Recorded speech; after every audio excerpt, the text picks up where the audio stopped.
Hi, everyone. Just letting everybody know that we're recording this webinar and welcome. Maria and I welcome you. We'll introduce ourselves in a minute, but today it's all about franchising. So it's about thinking about, is franchising for me? Firstly, I'd like to acknowledge the traditional custodians of the land where we live. And for us, I'd like to pay my respects to the elders past, present and emerging. But for us, we are broadcasting from Melbourne, Naarm, the Wurundjeri people of the Kulin Nation. So my name is Sara Pantaleo. I am a business coach and mentor. I do specialize in family businesses and franchises, but I try to talk to my clients about triple bottom line profitability, which is all about being sustainable and being part of a community. I also am a non-executive director on boards, and on the screen you see some of the brands that I've been involved in. And this is Maria.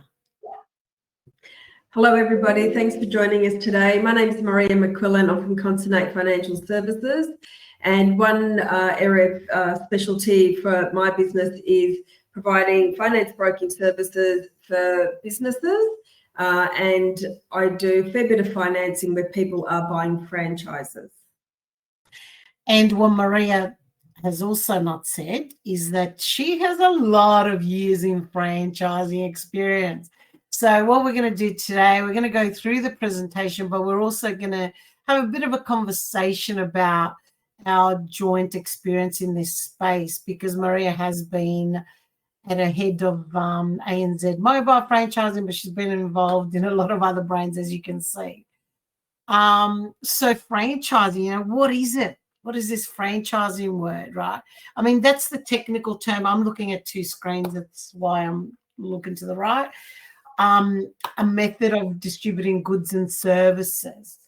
And, there's a franchisor that owns the brand or the intellectual property and then grants a license to operate under that brand.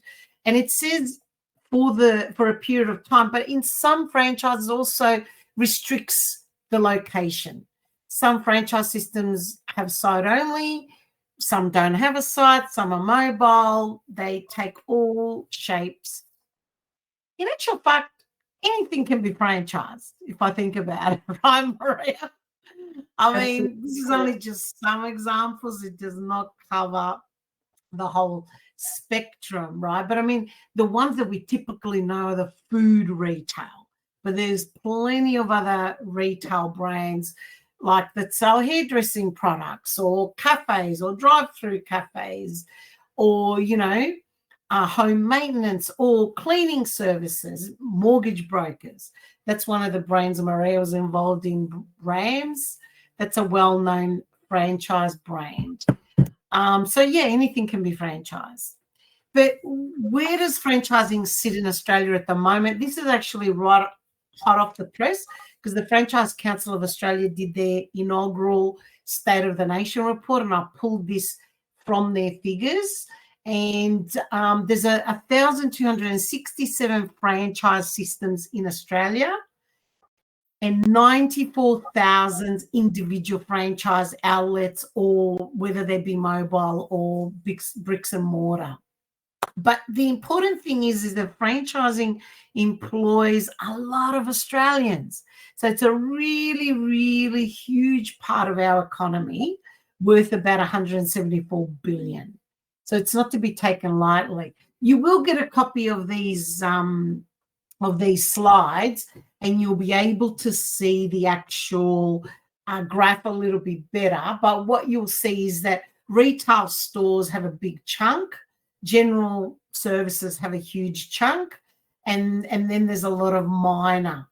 But there's restaurants sit down, believe it or not, is not the biggest one, even though they're the most well known. But this is just to give you an idea of where the Australian franchising sits. But today we're going to talk about franchisor and franchisees, because you might be a potential franchisee looking for a site, or you might be a franchisor that's looking to franchise, or you're already franchising. But what does a good franchisor look like? What does that look like? Firstly, they have to be financially stable, because if someone's looking to invest in the brand, there needs to be, plans for the future. There's a long-term plan to expand.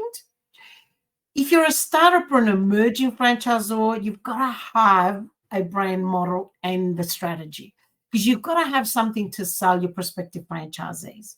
If you're established, you need to be quite recognized. You do need to provide a lot of training and support. And, back in the day, I ran a franchise for many, many years, La Poquera. And one of the things that I can tell you, early in the piece, people were just buying the name. They were just buying the name, but where it's actually evolved to, they really want the support. They're no longer just buying your brand. So they need that training and support and that sense of community. Obviously, there needs to be good profits and margins for both franchisor and franchisee. So it's really important that the franchisor has good buying power. That's one of the reasons why people join franchises. But very, very importantly, there has to be transparency and open communication. I don't know, where would you say that sits, Maria, in franchising? I think the culture of a franchise system is paramount, and it's very heavily reliant on communication and consultation. And that's where franchise advisory councils are really important, where the franchisor gets feedback from the franchisee for any changes in the system and that sort of thing. So that two-way communication is very important. Yeah, so early in the piece, when you're starting out as a franchisor, you may not have a franchise advisory council. It sort of comes on board as you grow, but that doesn't stop you from collecting information from franchisees and listening to their feedback. So it's really, really important. And their franchisees are on the ground listening to customers, so they can often be the voice of the customer too. Absolutely. But what's in it for the franchisor and the franchisee to franchise? Well, one of the things that I can tell you, a lot of franchise systems, they won't necessarily want to open a head office in every place. So to get national reach, they will franchise. Also, the thing is, right, imagine if you had to start a manufacturing plant in every country. So if you wanted to expand globally, right, you would do a master franchise. So it is not just national reach, it's also reaching out. But, that reaching out also is about the local information. And a franchisee can actually give you that local information. But from a capital investment point of view, if you are growing a corporate, right, it's going to cost you a lot more to set up each one. When you franchise, the franchisee will actually invest with you. So one of the other main reasons why franchisors do it is for that. Except, if the franchisee, right, they're saying, oh, I've got to invest all this money, what do I do, right? But what happens is a franchisee has money in the game. They are going to outperform a manager any given day. So I can tell you, a lot of franchisors that I talk to, that is one of the main reasons why they do it. So rather than having bonus structures for managers, they have a franchisee, both aligned to succeed, right? If the franchisee succeeds, the franchisor succeeds. So that is the number one reason that I find. But good franchising needs win-win for everyone. So I've got a new client that's coming on board, and they said, I want a franchise. I've got an amazing business. And yeah, they do. They've got an amazing business. It's so cool, right? I love it. But I said to them, you're not ready to franchise.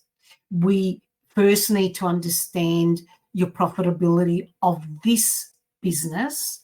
We need to understand what it would look like to bring franchisees in it. Will they be profitable? because if they're not going to be profitable, it's not going to work. So it's really, really important that if you are an emerging franchisor, you really take that seriously. Because right now you might have a great system and everyone comes on board, but if they're not profitable, it'll implode very quickly. So my advice to you is to do your groundwork and ensure that there is something for everybody. Yeah. So what support does the franchisor need to have? I sort of touched about this, but I'll just quickly put this on the screen. But well-established and accessible support office. Now, that may not be a huge amount of people. If you're a franchisor that's emerging, so you might have five units, right? 5 sites. You still, you may be doing the field support. You might be doing the training. You need to provide it. And one of the things that I encourage my clients to do is to have an organizational chart with very clear and established roles, even if you are the one doing these roles. Because then as you grow, you need to bring people on board. Because if you don't have field support, how can you stay connected to the franchisee? It is very difficult. But you do need, one of the things about franchising and what makes franchising successful is this: systems, process, and manuals. Because I can tell you one thing in franchising, it's not about you being amazing one day. That will not work. It's consistency. The consistency of, I'm in Sydney, I've seen that brand, I had an amazing experience. So therefore, I'm driving through Melbourne, I'm going to go to that brand because that was awesome.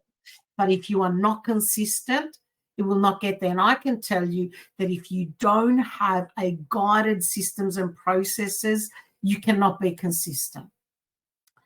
But, this is what we were talking about, the franchisee representative committee. As you grow, it is a must. It is not mandatory, but I can tell you, having been a franchisor for many, many years, a lot of initiatives came from the franchisees in this committee. A lot of them call the Franchise Advisory Council. Initial training. Now, I can tell you some of the mistakes I've made, and Maria, you might want to share some stories where you onboard people and you think, we're in a rush, we've got to onboard them, let's be quick about this. Let me tell you, you pay for it later. Would you agree with that? Yeah, absolutely. And my philosophy was always, in the first 3 months of a new franchisee's tenure, you give them huge amount of support, because then they need you less. And they've had a good start, they're informed, they're supported, and from there they can keep growing. But if you don't provide that initial support, then their road to success will take longer and be harder. Exactly right. You are setting the foundations in this initial training. So you need to ensure that you don't only train that technical training, the physical stuff that you may be doing, whether you're a service, whether you're a restaurant, a cafe, whatever you are. It is also the fundamental culture. And one of the things that I did, that I implemented that worked really, really well, was that we actually separated who they spent time with. So they actually got to spend time with me, and I rolled out the culture to them. They spent time with my team in operations, in marketing, and they spent time with franchisees, because then they get to see the reality of the system, raw and all, right? And then that's the opportunity. Everything doesn't have to be perfect. I will say this to you. And one of the things that I said when you went on training, new one was going on training, I said, you may see things that aren't done according to the system. That's okay. But how about you come back and ask the questions, right? And let's assess. And we can tell you that if they follow the system, this is the kind of success that we get. If they don't follow it, this is, and you can actually assess for yourself if that franchisee is executing well or not. And I'm okay with that, because you know what, when you're there in the operation, it's not always going to be perfect. But that initial training is so important. But ongoing training is also equally as important.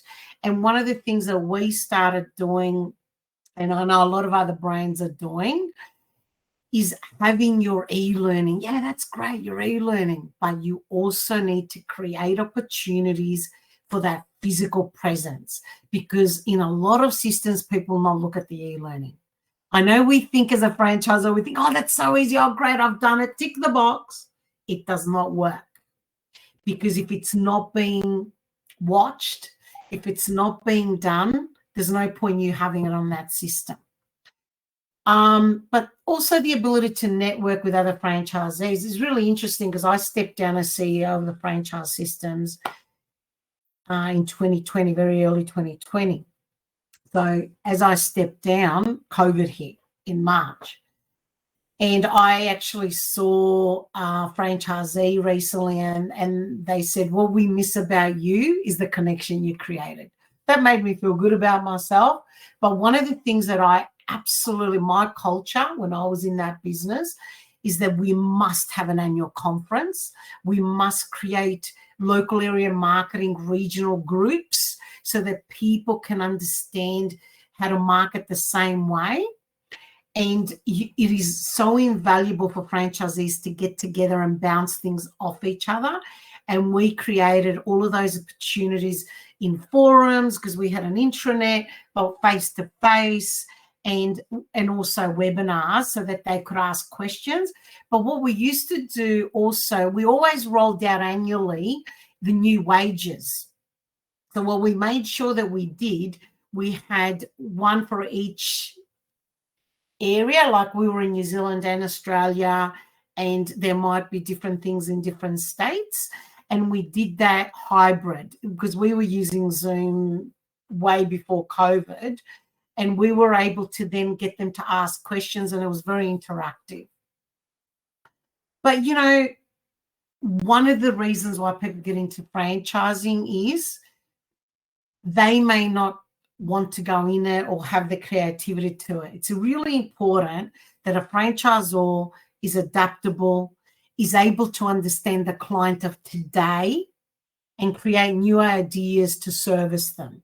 It is absolutely crucial for a franchisor to have an R&D. And, you know, some of the things, it can be sophisticated, it can be basic, but you need to understand your market. And that is one of the things that you must provide your franchisees. But what does a franchisor look for in a prospective franchisee? Well, they do assess you that you can afford to do it. And believe me, this is not because they only want people with loads of money to get into franchise. What it is one of the things that we even looked at is, do they have enough money while they are gearing the business? So it is not just how much money you have in your assets, but it's also about, have you thought about your capital and working capital for the next 6 months? It's really, really important. But they also look for people that are motivated to succeed, because you've got to remember the franchisee brings that local knowledge. And one of the things that I used to say as a franchisor, I wanted to understand how well that person was motivated to succeed. They weren't just looking for an investment, but they were looking something that they were passionate about. So the motivation is important. But also a realistic expectation. I found franchisees really wanted to come in. They were really excited. And I'd say, that's great. I'm really happy about that. But this is restaurant. It's 7 days a week. You have to be there 11:30 to 10 p.m., right? And we had one franchisee that didn't succeed so well. And it was really interesting because he didn't think he had to be in his restaurant at night. And I've gone, but dining in is where the majority of the money is made. Oh, yeah, but in the morning I go for a cycle, I go for a swim, I then go in, get them ready, and then by 3 o'clock I'm tired, I go home. So we changed the way we assessed our franchisees from that point on, because he was like a square peg trying to fit in a round hole, because he was a morning person. He was getting into a night business. So the realistic expectations are really important. But also understanding that you're working part of a team, right? You cannot run a business on your own. And there will be different demands on different franchises. There might be a franchisor. I knew a colleague of mine had a bookkeeping that didn't have a lot of staff in there, but majority of them, you need to be able to lead a team. And one of the things that we included in our training was leadership training. We provided HR leadership and HR recruitment training. If you can provide that as a franchisor, it's brilliant. Brand passion. I would say just not brand passion, but passion. But one of the things I used to ask for is, do you like food? Do you like customers? Do you like? So the passion there as a word is, do you have the love for this kind of business? In our business, it didn't have to be, in actual fact, most of the people that we recruited were not chefs. However, they loved food, they loved people, and they loved serving. So that was more important. So really a passion for what you're getting into. The experience, neither here nor there, you can teach skill, but I've got a note there because you're going to get a copy of the slides. It's really different from system to system. What do you say to this when you were looking for franchisees in your system at, I think, ANZ you were recruiting? Yeah, so ANZ, we mostly, so I recruited at ANZ, Rams, Aussie Home Loans, and even Bank of Queensland. And for some systems, it was more important than others to have experience, particularly if there's a requirement for a license or a qualification, a degree, and you've got the example there of pharmacy, in finance broking or mortgage broking, at least you need a certificate for or diploma. And it comes down to, I think, some of the setup costs as well. So a Bank of Queensland franchise, because you're setting up a whole branch, it's expensive, and you really need to know how to run a bank branch, because there's security requirements, cash requirements, as well as all the lending. So you need to be able to hit the ground running sooner. Whereas to be a mortgage broker, you could be new to industry. You can do your diploma or certificate before you start. You need a mentor for the first 2 years in the industry. And so then, and if it's a home-based franchise, you don't have shop fronts and everything to worry about, so it's lower overheads. So those sort of systems will be more likely to have new to industry franchisees. Yeah, that's right. And I mean, if you're a drive-through, if you're one of those coffee vans, you'll need to have a license to drive a van, right? So every business is going to have different requirements, and the experience will vary. That's right. But why is franchising so successful? Well, because it's really interesting. Franchise is a sector. It's a way of doing business.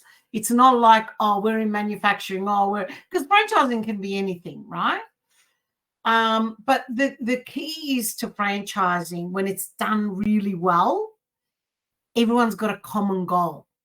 And what happens is it compounds. Because as you grow, it's like the ripple effect. Actually, I've got the ripple effect in front of me, right? Because I talk about that in franchising, right? And when you grow, to try and create it that way. But that's what happens. The initial franchisee, the initial person that might want to get into a franchise may not have wanted to do it on their own. So they thought it might be risky to do it on my own. So they do it with a trusted brand. So they feel more comfortable, right? As a franchisor, it creates that economy of scale, because you can actually recruit multiple franchises at the same time. As a corporate, because you have got to get the capital and the money, you may be a little bit slower. But what's really, really important, it's that last piece there, is the franchisor is creating all the ideas, it's got the IP and the brand, but the franchisee's got the secret sauce, that local knowledge, that local reach, right? So it's like, hey, we're global, but we're acting local, that old saying, right? And that can never be too underestimated. I think, can I just add? Yes, go ahead. The other thing, I guess, it comes back to being part of a team, and also the compounding effect. We've also seen where in some franchise system, you might have one or two franchisees that do the wrong thing, but the whole brand is in the news. And so being mindful that you are part of a broader brand, and you have an obligation to all the other franchisees as well to do the right thing, to not bring the brand into disrepute. Absolutely and categorically. It's so crucial to understand that whatever you do impacts everybody. Yeah, it is so crucial. So thank you for touching on that. Very, very important. So the important factors, though, whether you are going to be a franchisee and you're looking at a franchise business, or whether you want to become a franchisor and you want to grow in this way, research, research, and research. And for franchisors, do not franchise if you don't have a working model. And I'm being amused here because I've had a lot of people speak to me saying, I want to franchise, and they don't have anything that's already operating. I'm sorry. If you can't prove it, you cannot franchise it. And I'm sorry if you take offense to this, but the way I see it is if you're going to franchise something, you're going to have a lot of responsibility around that, because you're going to have people investing their money and you have to take that very seriously, right? So you need to prove that you can do it. It's not a theory. And franchise or franchisee, I don't care who you are, due diligence. You need to make sure that you are researching and understanding the business that you're getting into, and you're having a look at it and you're saying, yes, I'm aligned to this, right? And I'll touch upon advice a little bit further. But questions to ask yourself, it's going to sound like I'm repeating myself, but I'm just trying to summarize here. Before you become a franchisor, why do you want to franchise? What is the reason? Be very clear about your purpose. How long has the brand been established? And why do I ask that? Same item as I was saying. You need to make sure that you've got a solid profitability model. You're able to provide financials for a prospective franchisee, and you're able to show that there's profitability for everyone. Is the brand trademarked or protected? That's really, really important. If you want to become a franchisor, one of the things that can happen is that people can steal your brand.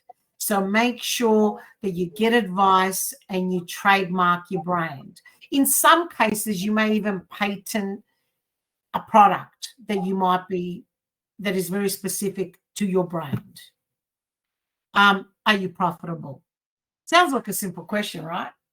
But you'd be surprised how many people want to franchise. And these are the minority. And not every franchisor is perfect in the system, but some franchisors are not profitable and they keep growing because there might be a fad that's going on. And there's been a lot of these. And Maria, I don't know if you recall at the time when there was a brand called Salakiha. And it was hot off the press. And it started growing. And it went all hell for fire. Opened up 40 units within 3 years, right? Within 3 years, it imploded and it closed down. It is so important that you are profitable and the franchisee profitable. Your operations, your systems, your processes, your training, they need to be solid. You need to be able to provide support. Your marketing, it needs to be solid. When we did our marketing, we had to evolve our customer because our customer kept changing. Our ideal customer that we started with did change. So one of the things that we did, we were in food. So we didn't only do research on food and the trends and where we're going and where it's heading. We also did it on alcohol because we were licensed, and our marketing was all around that. And one of the things that we had to change was, because we were Italian cuisine, but we had to add gluten-free. We had to add vegan. And some of the franchisees didn't want it. But then when we rolled it out and they saw how successful it was, because when we rolled out vegan, it was really interesting, right? It was only 1.3% of our business. They go, oh, why are we doing this? This is ridiculous. But what actually happened was very interesting. Families started coming to La Boquera and saying, we haven't eaten together out in over 5 years because you've got vegan now. Our family member that is vegan will come and eat with us here. How amazing is that, right? But the point I'm making here, as a franchisor, it is really important that you understand your brand and you understand the marketing. And of course, the training, and the support for your franchisees. And ensure that you have an ongoing continuous improvement to support your franchisees. But what questions to ask before becoming a franchisee? Are you a team player?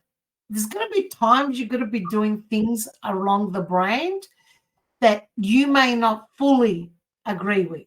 But a franchisor acts for the majority. So you need to ensure that you're able to work in a team for your own team and the franchise team. Can you work with limitations set on you? And this is one of the things that I really, really stressed when I was recruiting franchisees. You've got to understand, you might want to get into a franchise because of the risk factor. You want to minimize your risk. Business is risky, right? There is no secret formula to business that you're going to be successful just because you're in a franchise. It doesn't work like that, right? Still have to work equally as hard, but you're mitigating your risk a little. But understand, with that mitigation of risk, there's going to be limitations set on you. The brand will have its brand limitations, and you shouldn't really go against that. Because one of the things that I can tell you is, if you're going to be a franchisee, it is absolutely and categorically okay to say to your franchisor, I don't think this is fantastic. These are the reasons why. Can you consider this? But don't go in wanting to change the brand, because if the brand's had success over time, the success is that formula, that system in that way. And you need to understand that. What are your strengths and weaknesses? And some of that I'll say, are you a morning person? Are you a night person? You know, when you're choosing your franchise, make sure that you are really loving what you want to get into and it suits your personality. What kind of business is for you? You know, some of us, I only want to be in a Rams franchise, or some of us only want to be in a food franchise. You know, you really need to understand what you want. Are you financially set for the challenges? And what I'm saying about that is what I spoke about earlier, they're working capital. But I'll also say, do you have support? Because we asked this question, right? We added this question. Does your family support you in this business venture? Why did we add this question? Because one of the things, there's been loads of research that shows that a business owner or a franchisee cannot be successful without that support of the family. Because let's say you're a male and you get into a restaurant and you have a family with kids and you're not going to be there at night, and your partner is not happy with that, and then you might have a separation, it will impact your business.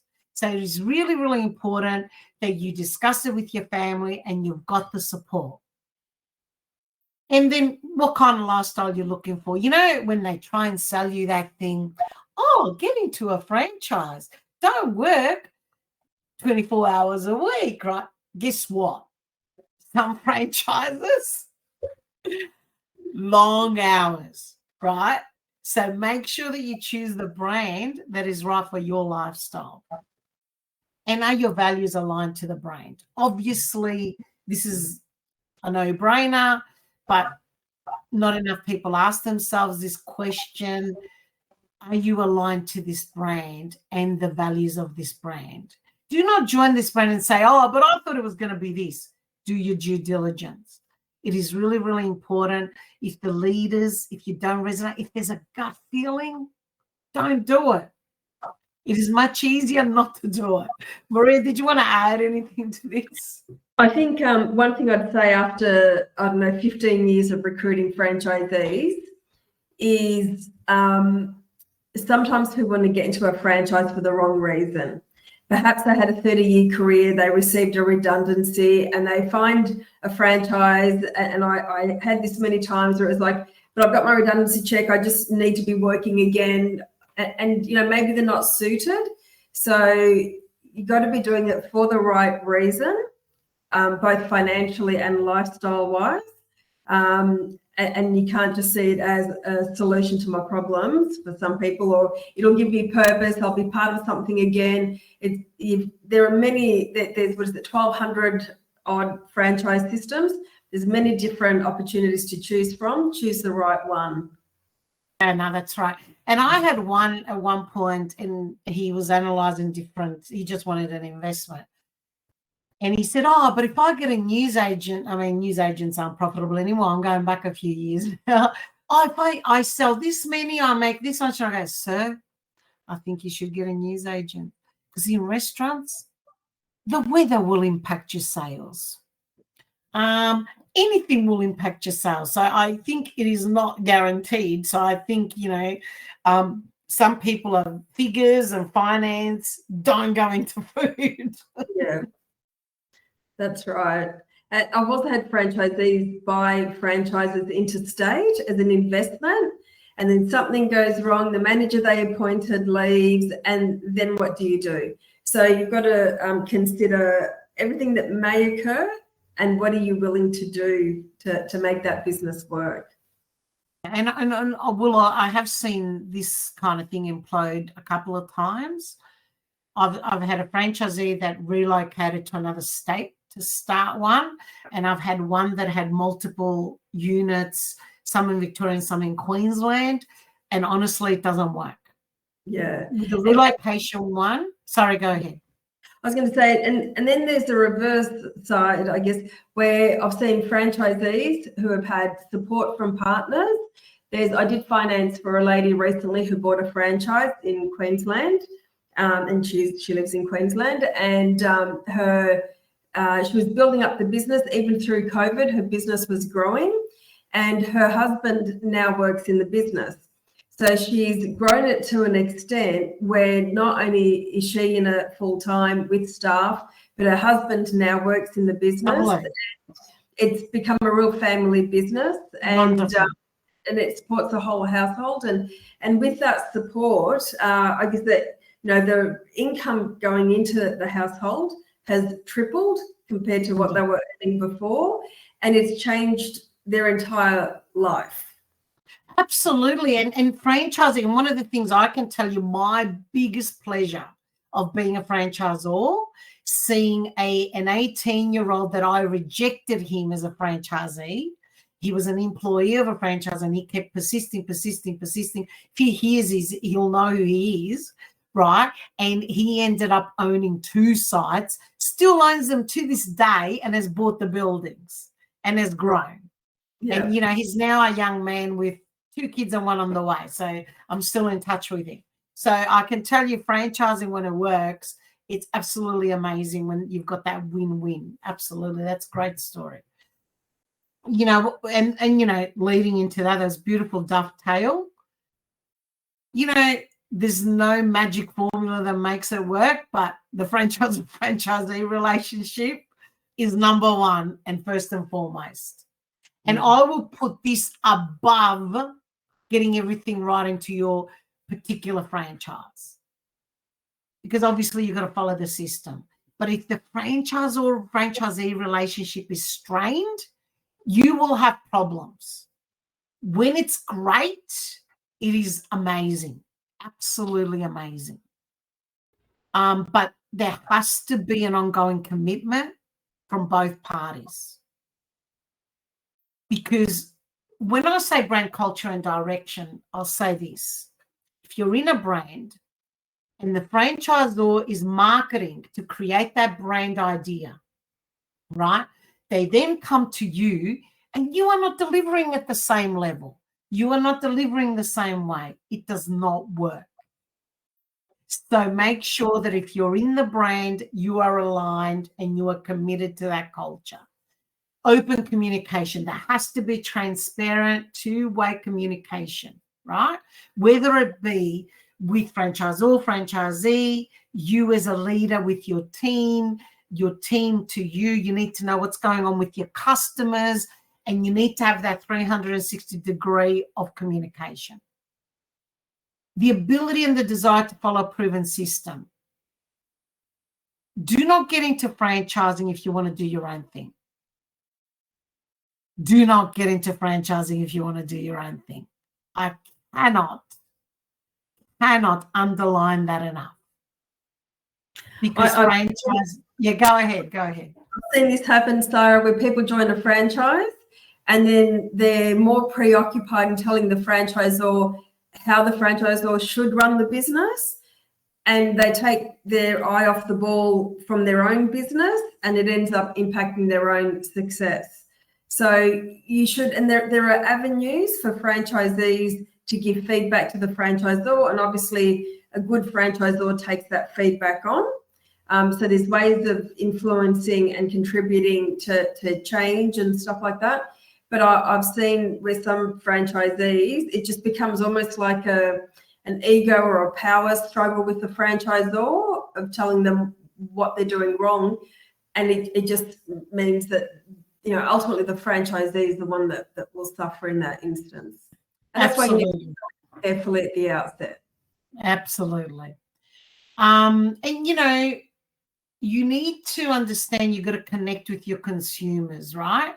And this is why franchising works, because you've got that local level franchisee that is passionate at ground level, and ideally, one of the things that I enforced in my system was this: understand what your local area is doing, understand what your council is doing, any activity you can partake in, support your local community in any which way, and not just supporting and sponsoring sports teams. Is there a charity that might need your help? Whatever. The more attuned you are to your local area, the more successful it becomes. If you use that brand knowledge, innovation, everything that the franchisor is doing, and then you put your local, it just works. It just works. But do not go into it lightly.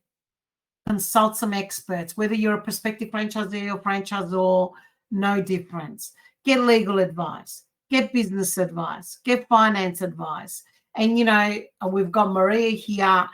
Get some advice of a finance broker and a business broker. Even if you do have the initial capital, you may find it's a better business decision, or your accountant might advise you to actually borrow some money for the business.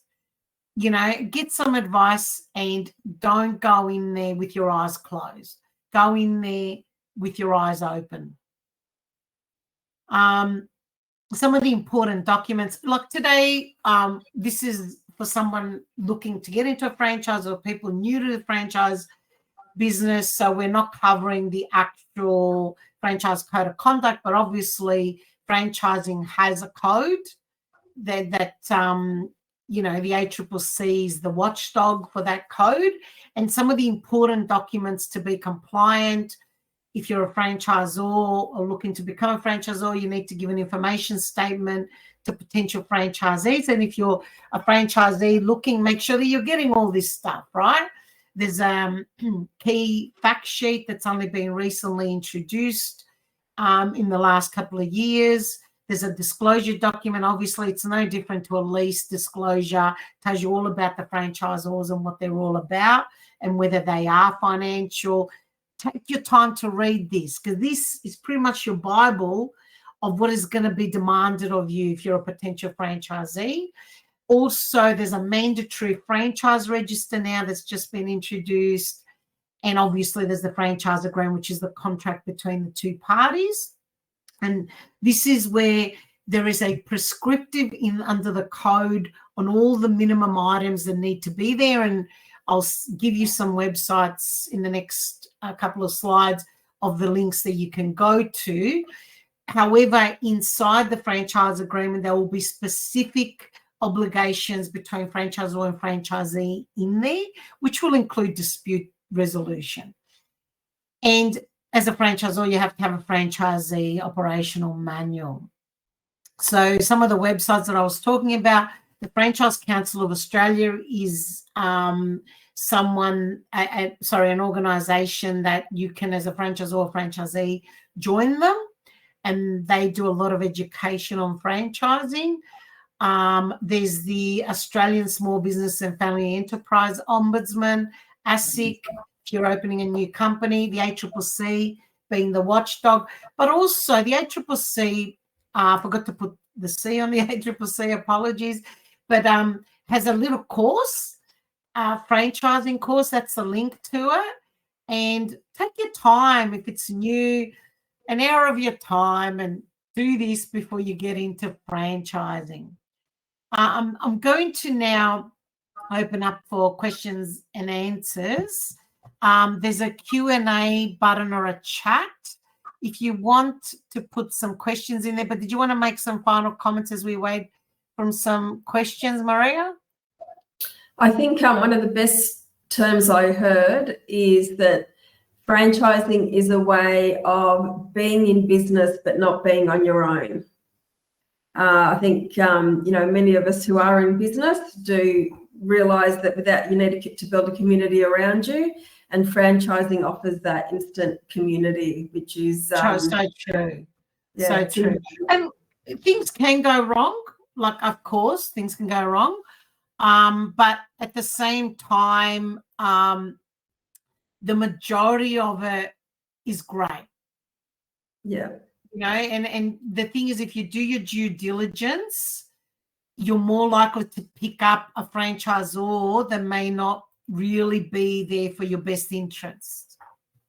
Yeah, I think that due diligence is key, Sara. Talk to other franchisees, as you said. Mystery shop, like if it's a retail site, mystery shop. Get a real feel for what you're getting into. Get to know the franchisor, meet different people at the franchisor. You've got to be a cultural fit as well.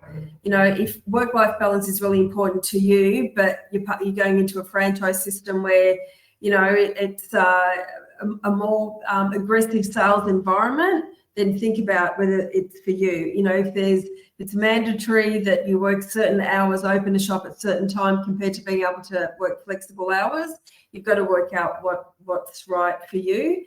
And also doing the financial, getting that financial and legal advice. Some franchise systems make it mandatory, some don't. But I would say that, you spend, depending on the system, it could be tens of thousands, it could be hundreds of thousands to go into business. Why would you not, you don't buy a property without a conveyancer. Why would you buy a business without legal and financial advice? That sounds absolutely.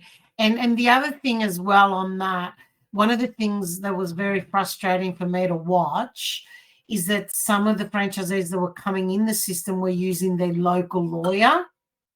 I actually advise you to look at a franchising expert. Yes. Because it'll actually save you money in the long run. They may be more expensive per dollar figure, per hour figure, but it'll save you money because they get it. They know the code. They're all over it. They stay up to date. And, not all lawyers know franchising. And because we had some of the silliest questions coming to us when we were going through the franchise agreement. Sara, the worst situation I've had was the franchisee that had been approved in one of the systems I worked in, and she engaged, like you said, just a local suburban lawyer, and they provided us with a 14-page letter of questions, and basically the client was paying for this solicitor to learn about franchising. 14 pages of questions, and any solicitor that knows franchising would probably have only asked maybe 3 or 4 questions, not 14 pages of questions. No, that's really, really, really important. And on a final note, franchising is not for everybody, right? And not all franchisors are equally as great. Okay. So, because the thing is, you have to have a license to drive a car, but you don't have to have a license to start a franchise. So research, and take your time to do your due diligence, make informed decisions.